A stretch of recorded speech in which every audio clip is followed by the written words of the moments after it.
Thanks for joining us. I'm Liz Exon. A proposal that was billed as the last best hope to raise revenue and avoid cuts to state services went down to defeat at the state capitol on Monday. The failure of the step-up plan to win passage leaves state agencies facing further reductions in their budgets and appears to end hopes this year for a long-promised pay raise for teachers.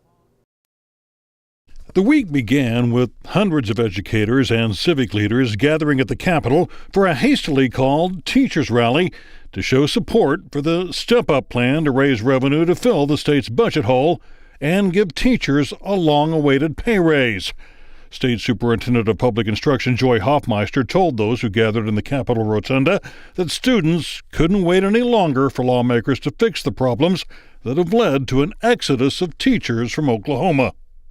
Our future depends on fixing this crisis. The teacher shortage is known throughout this state and throughout this country, and it is shameful. Oklahoma Education Association President Alicia Priest echoed those comments, telling the crowd that without revenue for a teacher pay raise, the problem would only become worse. We're hemorrhaging teachers to other states at the tune of an average of 13 a day. That doesn't include how many of our future teachers are going out of the state immediately. Even as teachers met with legislators in an effort to sway their vote in support of the step-up plan, Priest voiced her concern for the future of education in Oklahoma. I've already heard people saying, I'm going to Texas, I'm going to Colorado, I'm going across to Arkansas. We're easy pickings, and that's unfortunate. Blake Stevens, a counselor at Locust Grove Public Schools in eastern Oklahoma, says he and his wife, who is also an educator, could easily make more money by traveling east to Arkansas.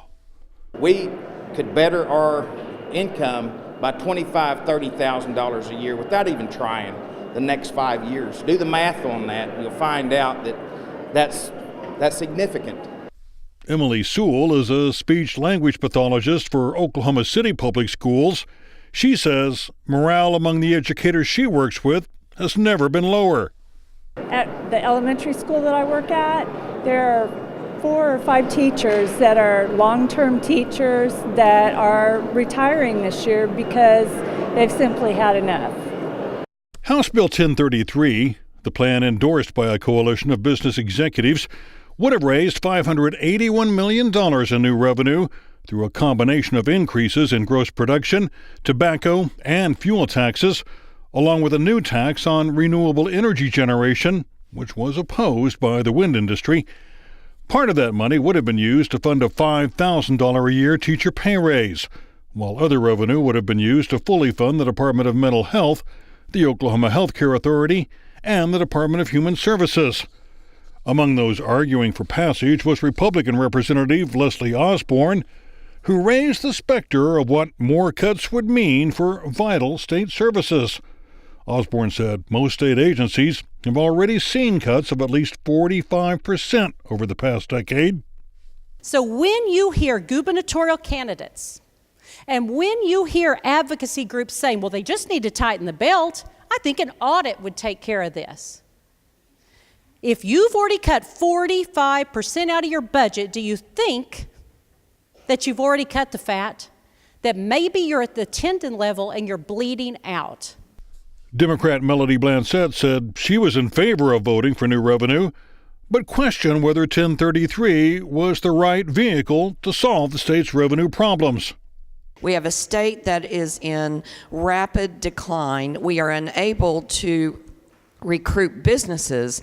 And yes, this does get us revenue, but right now we're in about a canyon-sized chasm with a ladder, and this gets us about 3 steps up the ladder.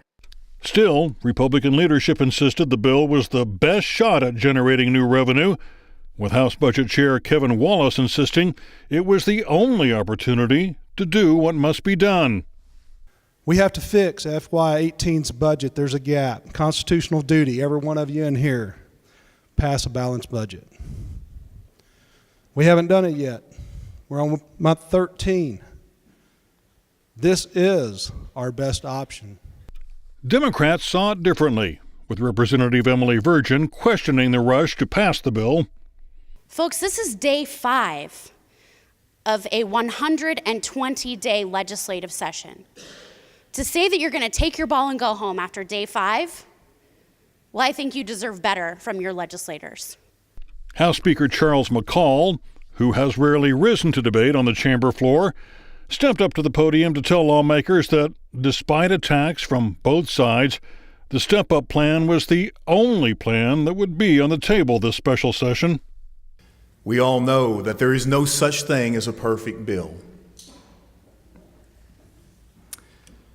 Nor a perfect plan, but this is the bill we have. But with 35 House members voting against the plan, the bill had no chance of reaching the 3/4 majority needed for passage of revenue-raising measures, even though House leadership held the vote open for several hours Monday night. After the bill's failure, Republicans said the only option left was a return to the cash and cuts approach, using carryover money from 2017 and cutting appropriations to state agencies to balance the 2018 budget, even though Democrats insisted they were still open to negotiations on a new revenue package. Those cuts aren't necessary right now. We have the opportunity to come together and work on a compromise to avoid those cuts. We're just asking for the Speaker to come back to the table and negotiate with us to find something we can all agree on. But by the end of the week, Republicans said there were no longer any options. Senate Appropriations Chair Kim David said the legislature would instead move ahead with a rewrite of the 2018 budget, including a 0.66% across-the-board cut for all state agencies. We really have no other options going forward from here because of the failure of the House to be able to pass revenue. I'm down to cut straight across the board. We're trying to make these as painless as possible, which means every agency will have to take that. Legislative panels approved House Bill 1020 on Thursday, clearing the way for a vote by both chambers early next week.